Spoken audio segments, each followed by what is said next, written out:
جیسے جیسے ہم پروگرام میں آگے بڑھیں گے ناظرین، ہر بات جو ہے وہ کھل کر واضح ہوتی چلی جائے گی۔ یہاں تک جو بات ہمارے سامنے آئی وہ یہ کہ رسول اللہ صلی اللہ علیہ وسلم نے کس طرح کھول کر واضح کر دیا کہ دجال کیا ہوگا۔ دجال انسان نہیں ہوگا، دجال شیطان ہوگا۔ شیطان کیا ہے؟ ہر وہ شے جو انسان کی ضرورت سے زائد ہے، اور وہ کیا ہے؟ وہ حیات الدنیا، دنیا کا مال و متاع، دنیاوی اشیاء۔ اور قرآن میں بھی اللہ سبحانہ وتعالی نے بالکل واضح کر دیا کہ شیطان کیا ہے؟ شیطان ہر وہ شے جو کھلم کھلا ارد گرد تمہارے موجود ہے، جو تمہیں اپنی طرف کھینچتی ہے، اللہ کی طرف جانے سے روکتی ہے۔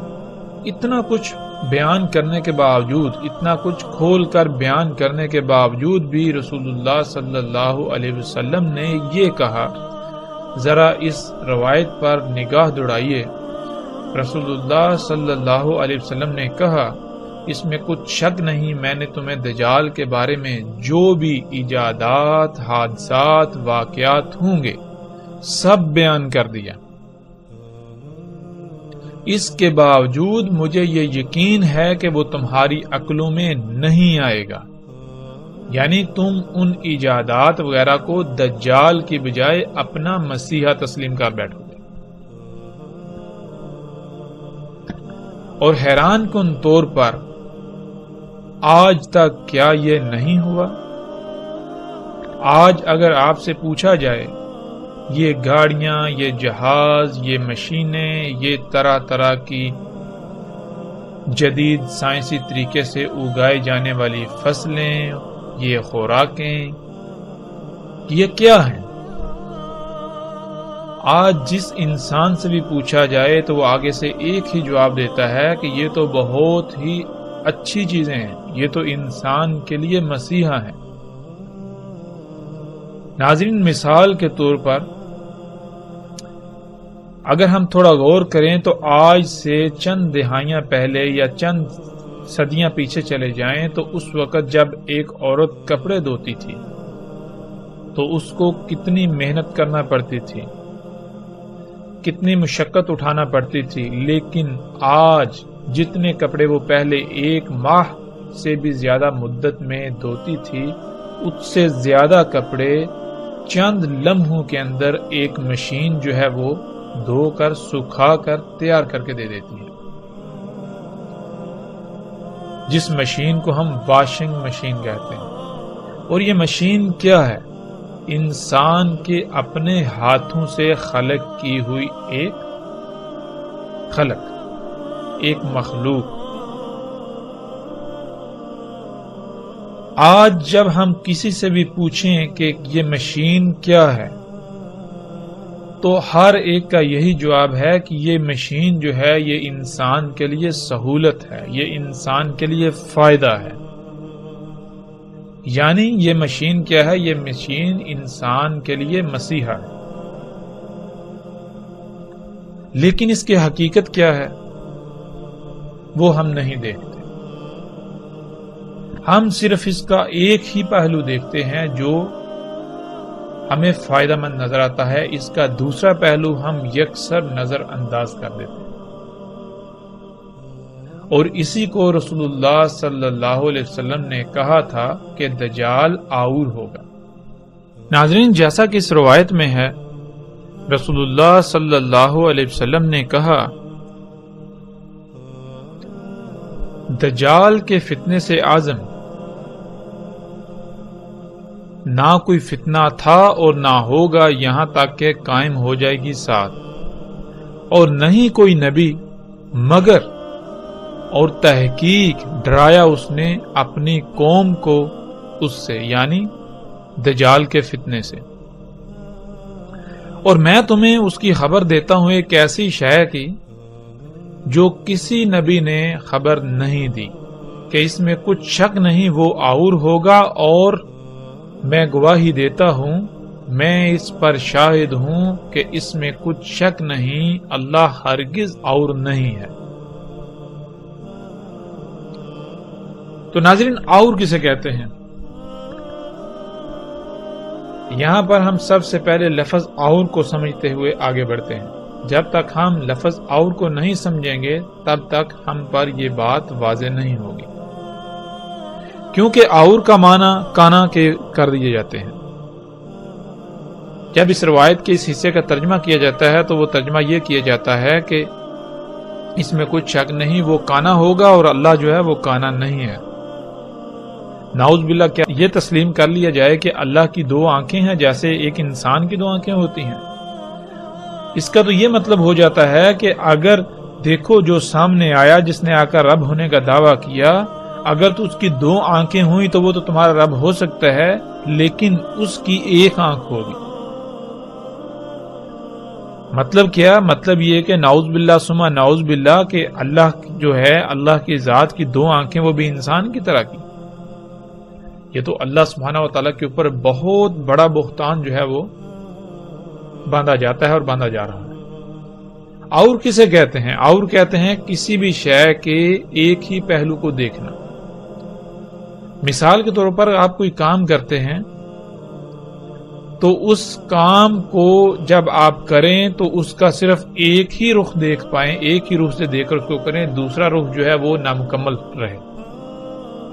کوئی بھی کام کرنا، کوئی بھی شے بنانا تو وہ عیب دار، عیب زدہ، نقائص والی بنانا، جس میں خامیاں ہوں، خرابی ہوں، جس کا آپ ایک رخ تو دیکھ پائیں لیکن دوسرا رخ جو ہے وہ آپ نامکمل چھوڑ دیں، اسے نہ دیکھ پائیں۔ یہ کہتے ہیں اور ہونا۔ اور کہتے ہیں کوئی بھی ایسی شے جو خامیوں والی ہے، جو نامکمل ہے، جو ایک طرف سے تو مکمل نظر آ رہی ہے، اس کا ایک پہلو تو مکمل نظر آ رہا ہے لیکن دوسرا پہلو جو ہے وہ اس کا نامکمل ہے، خامیوں والا، خرابیوں والا، نقائص سے بھرپور۔ ناظرین، اللہ سبحانہ و تعالیٰ قرآن میں کہتے ہیں کہ اللہ نے ہر شے کا اس سے جوڑا بنایا، تو اسی طرح کوئی بھی شے ہے، کوئی بھی خلق ہے تو اس کا صرف فائدہ ہی نہیں، اس کا نقصان بھی ہوتا ہے۔ جب آپ کوئی بھی شے خلق کرتے ہیں یا کوئی کام کرتے ہیں تو اس کے دو پہلو ہوتے ہیں، ایک اس کا فائدے والا پہلو اور دوسرا اس کا نقصان والا پہلو۔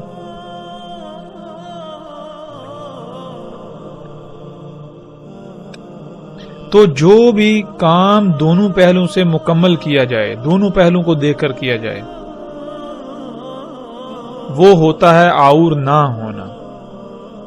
لیکن کوئی بھی کام صرف ایک ہی پہلو سے دیکھ کر کیا جائے، ایک ہی پہلو کو دیکھ کر پانا، دوسرے سے نامکمل چھوڑ دینا، دوسرے سے نہ کر پانا، یہ اور کہلاتا ہے۔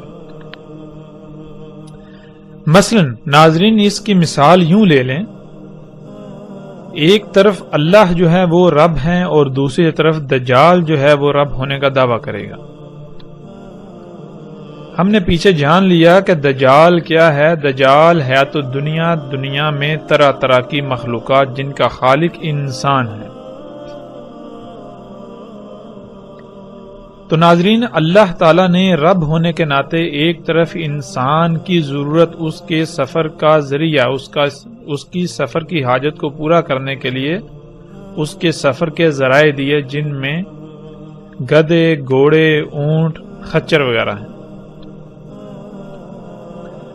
اللہ سبحانہ و تعالیٰ نے انسان کی سواری کے ذرائع خلق کیے، اس میں کچھ شک نہیں کہ ان کی رفتار انسان کے خلق کیے ہوئے سواری کے ذرائع سے کئی گنا کم ہے، لیکن اللہ نے جو سواری کے ذرائع خلق کیے، اگر وہ ارب ہا ارب، خرب ہا خرب سال بھی استعمال ہوتے رہیں گے تو دنیا میں کوئی خرابی نہیں ہوگی۔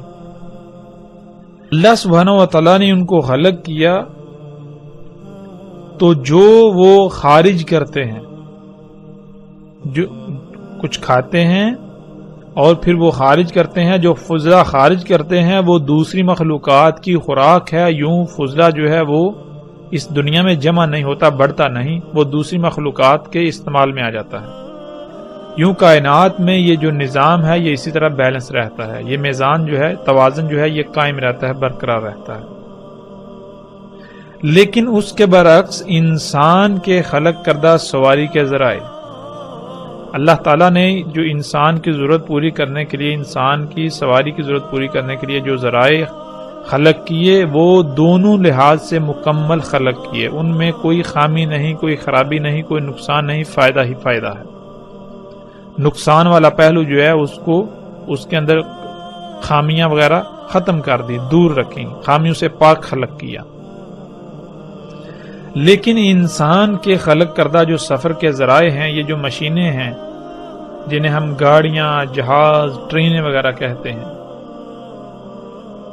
ناظرین یہ جب انسان ان سواری کے ذرائع کو استعمال کر رہا ہے تو یہ کاربن جو ہے وہ ریلیز کرتے ہیں، کاربن چھوڑتے ہیں، دھواں چھوڑتے ہیں۔ اب یہ دھواں کہاں جا رہا ہے؟ انسان نے جب خلق کیا ان ذرائع کو تو صرف ایک ہی پہلو دیکھا، وہ ایک ہی پہلو کون سا ہے؟ وہ فائدہ ہی فائدہ دیکھا کہ اتنی تیز رفتاری سے سفر ہوگا، یہ ہوگا، وہ ہوگا، اتنی آسائشیں، سہولتیں، آسانیاں، آرام ہوگا، سکون ہوگا، سفر سالوں کا دنوں میں، گھنٹوں میں طے ہو جائے گا۔ لیکن جو دوسرا پہلو ہے ناظرین، اس سے بالکل اندھا رہا، وہ اسے نظر ہی نہیں آیا۔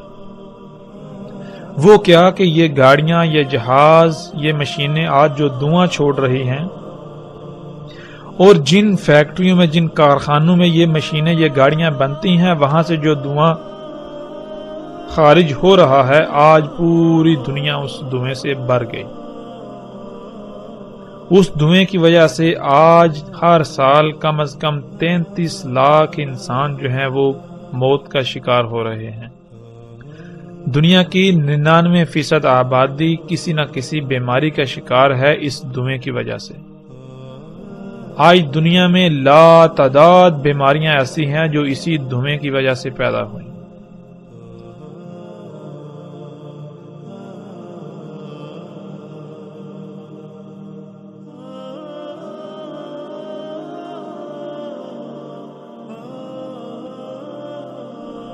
آج دنیا میں لا تعداد مخلوقات ایسی ہیں جن کا قتل ہوا، جو صفحہ ہستی سے مٹ گئیں، اور وہ اسی دھوئیں کی وجہ سے۔ ناظرین آج آسمان پھٹ چکا، اور آسمان کس وجہ سے پھٹا؟ اسی دھوئیں کی وجہ سے۔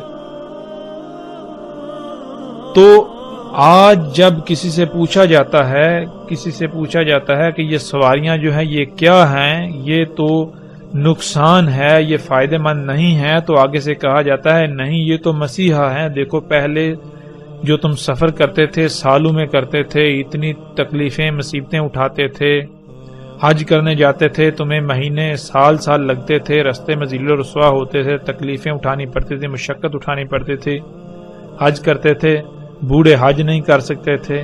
آج دیکھو یہ سواری کے ذرائع خلق کیے تو تم بڑے آرام سے بیٹھ کر جاتے ہو، اور وہی انہی مخلوقات جو ہیں یہ ان سے سہولتیں، فائدے اٹھاتے ہو اور حج کر کے گھر آ جاتے ہو۔ کتنا آرام دہ!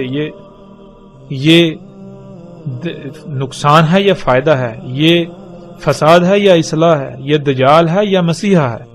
تو اس کو اصلاح پیش کرتے ہیں، اس کو مسیحا بنا کر پیش کرتے ہیں، اور اس کو پھر دنیا کی اکثریت جو ہے اسی کو مسیحا تسلیم کر رہی ہے۔ آج اس سب کو رب بنا کر بیٹھی ہوئی ہے۔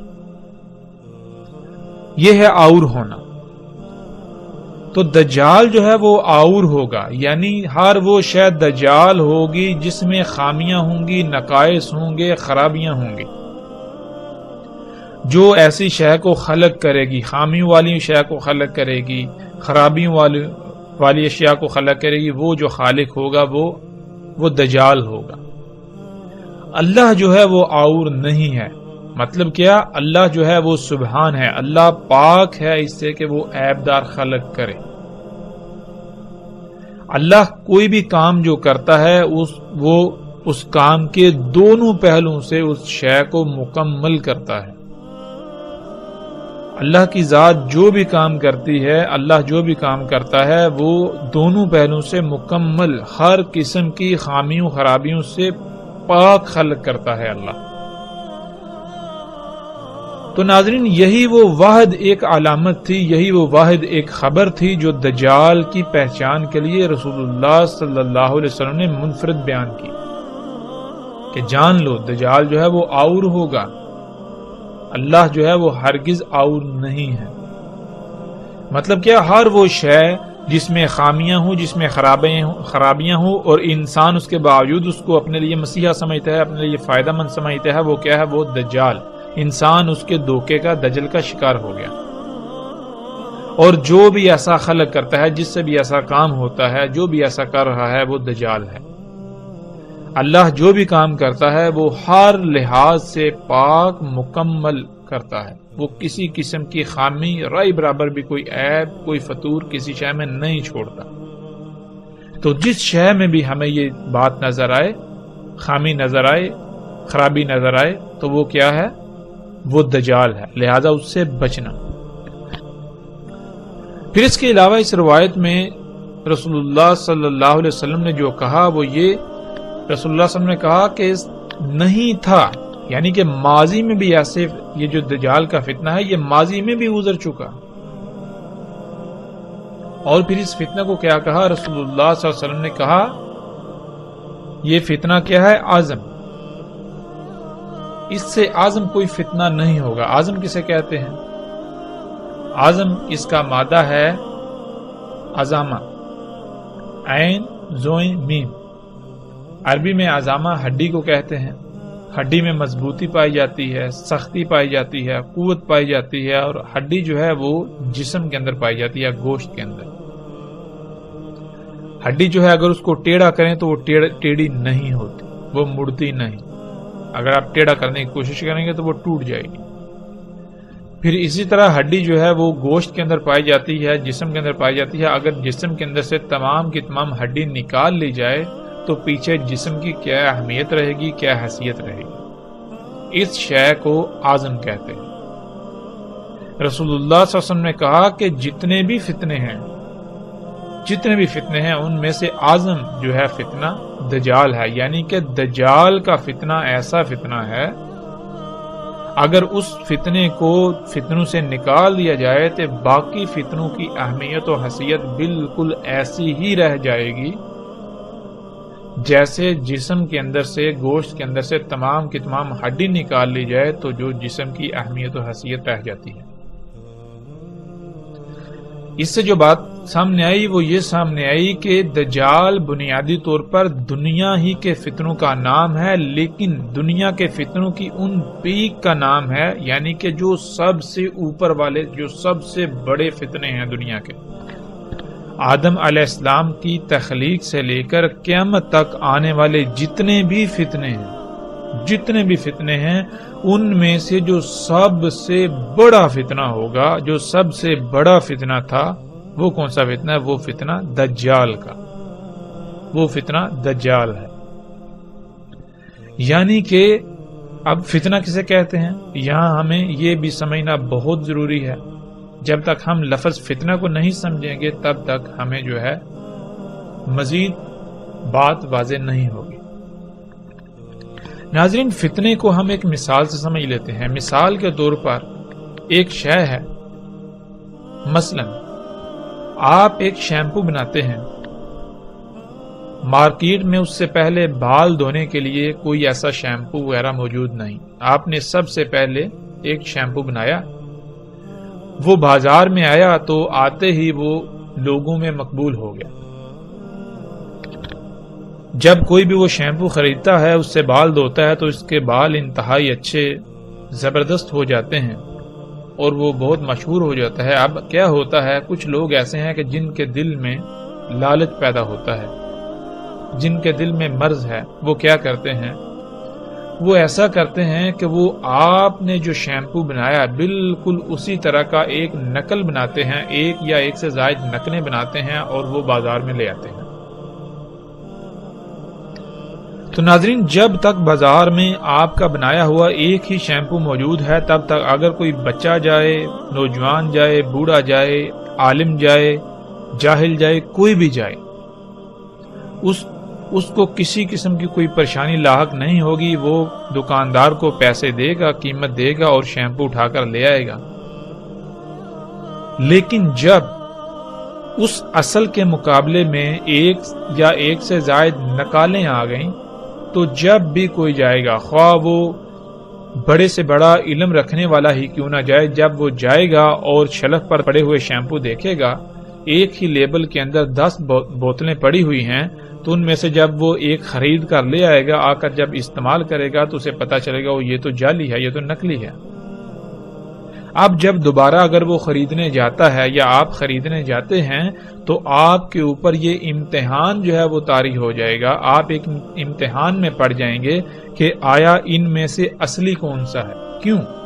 اس لیے کہ 10 بوتلیں پڑی ہوئی ہیں، ان میں سے ایک اصلی ہے، باقی 9 جو ہیں وہ جعلی ہیں۔ اب دیکھنے میں جو ساری وہ بالکل ایک جیسی لگ رہی ہیں، ایک جیسی تو دور کی بات ہے، جو نقل ہے وہ ایسی بنائی گئی کہ جو اصل ہے وہ نقل کے مقابلے پر نقل نظر آ رہی ہے۔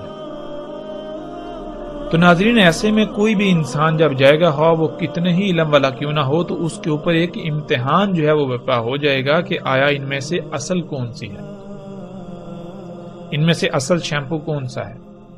اس شے کو، اس امتحان کو، ایسے امتحان میں پڑ جانے کو فتنہ کہا جاتا ہے۔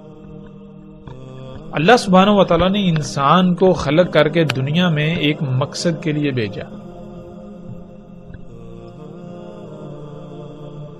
اس مقصد کو پورا کرنے کے لیے اللہ سبحانہ و تعالیٰ نے انسان کو ایک طریقہ بتایا، جس طریقے کو، جس فارمولے کو دین کہا جاتا ہے، اور اس دین کا نام یعنی اس فارمولے کا نام اسلام رکھا، سلامتی پانے کا طریقہ۔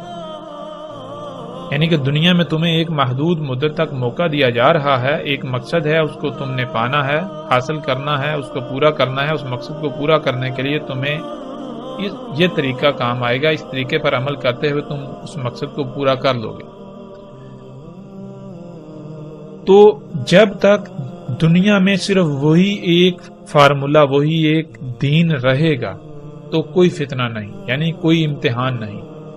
ہر خاص و عام کو، بچہ ہے، بوڑھا ہے، نوجوان ہے، عالم ہے، علم نہیں ہے، سب کے اوپر واضح ہوگا کہ دنیا میں آنے کا مقصد کیا ہے اور اس مقصد کو پورا کرنے کا طریقہ کیا ہے، کیسے پورا کرنا۔ لیکن جب اللہ سبحانہ و تعالیٰ کے دیے ہوئے ایک دین، ایک طریقے کے برعکس اور طریقے بھی کھڑے کر دیے جائیں کہ انسان کو یہ پتہ ہی نہ چلے کہ دنیا میں آنے کا مقصد کیا ہے، جب ایک کے مقابلے پر 2 یا 2 سے زائد اور طریقے ہیں تو پھر انسان جو ہے وہ امتحان میں پڑ جائیں گے کہ آیا ان میں سے اصل کون سا ہے، کہ دنیا میں آنے کا مقصد کیا ہے، وہ مقصد پورا کیسے کیا جائے گا۔ تو یہ جو بات ہے، یہ جو امتحان ہے، یہ فتنہ کہلاتا ہے۔ تو اللہ سبحانہ و تعالیٰ نے جب انسان کو دنیا میں ایک محدود مدت کے لیے موقع دیا، ایک مقصد کو پورا کرنے کے لیے، اس مقصد کو پورا کرنے کے لیے ایک دین دے دیا، ایک طریقہ دے دیا کہ دنیا میں تمہارا آنے کا مقصد یہ ہے، یہ ایسے پورا ہوگا، تو پھر ناظرین شیاطین نے اس کے مقابلے پر اور طریقے کھڑا کرنے شروع کر دیے، فتنے کھڑے کرنا شروع کر دیے۔ تو ایسے چلتا گیا، چلتا ایک وقت ایسا آیا، پیچھے جتنے بھی فتنے ہیں ان میں انسان سمجھ سکتے ہیں کہ یہ جو ہے یہ اصل ہے، یہ نقل ہے، پھر بھی بہت حد تک آسانی ہوتی ہے۔ لیکن جو ان میں سب سے بڑا فتنہ ہے، جو دجال کا فتنہ ہے، جب وہ آ جائے تو پھر انسانوں کی اکثریت جو ہے وہ اس کو پہچان نہیں پاتی۔ اس وجہ سے اسے اعظم کہا گیا کہ اگر فتنوں میں سے اس فتنے کو نکال دیا جائے تو پیچھے فتنوں کی باقی جتنے بھی فتنے ہیں ان کی اہمیت و حیثیت بالکل ایسی رہ جائے گی جیسے کہ جسم سے ہڈی نکال دی جائے تو پیچھے جو جسم کی اہمیت و حیثیت رہ جائے گی۔ تو آج ناظرین ہم دیکھیں کہ اگر آپ کسی سے پوچھیں یا اپنے آپ سے سوال کریں کہ دنیا میں آنے کا مقصد کیا ہے، تو آپ کے نزدیک اس کا جواب کیا ہوگا؟ اس مقصد کو پورا کرنے کا طریقہ کیا ہے؟ کسی سے بھی سوال کریں، سوال کرنے کی ضرورت ہی نہیں ہے۔ اگر آج ہم انسانوں کو دیکھیں تو ہر انسان آج حیات الدنیا کے پیچھے بھاگ رہا ہے۔ یہاں تک کہ جب کسی کے ہاں کوئی بچہ پیدا ہوتا ہے تو جیسے ہی بچہ پیدا ہوتا ہے اسی وقت والدین کے دل میں یہ خواہش پیدا ہوتی ہے کہ ہم اس کو بڑا جب یہ ہوگا تو اس کو ڈاکٹر بنائیں گے، اس کو انجینئر بنائیں گے، اس کو سائنٹسٹ بنائیں گے، فزسٹ بنائیں گے، کیمسٹ بنائیں گے، یہ فلاں بزنس کرے گا، یہ ایجادات کرے گا، یہ کوئی شہد دریافت کرے گا۔ تو ناظرین یہی تو وہ فتنہ ہے، یہی تو فتنہ دجال ہے۔ آج ہر انسان کی دنیا میں زندگی کا مقصد ہی یہ بن چکا ہے، یہ ایجادات کرنا، ان ایجادات کا حصول اور دنیا میں آنے کا مقصد کیا ہے وہ کسی کو علم نہیں، سب بھول چکے ہوئے ہیں۔ آج کا انسان کہتے ہیں جس کو اس کی حقیقت، اس کا ماضی بلا دیا گیا۔ تو آج کا انسان بھی اعظم انسان ہے، یعنی کہ ایسا بھولا ہوا ہے، ایسا بھولا ہوا کہ اگر اس بھولے ہوئے کو نکال دیا جائے تو پیچھے بھولے ہوئے کی کوئی اہمیت و حیثیت رہے گی نہیں، اتنا بڑا بھولا ہوا۔ تو انشاءاللہ اللہ کے فضل سے ناظرین جیسے جیسے ہم آگے بڑھیں گے رسول اللہ صلی اللہ علیہ وسلم کے الفاظ کی روشنی میں اور قرآن کی روشنی میں دجال کیا ہے، ہم ہر پہلو سے، ہر لحاظ سے ہر بات کو کھولتے چلے جائیں گے، واضح کرتے چلے جائیں گے۔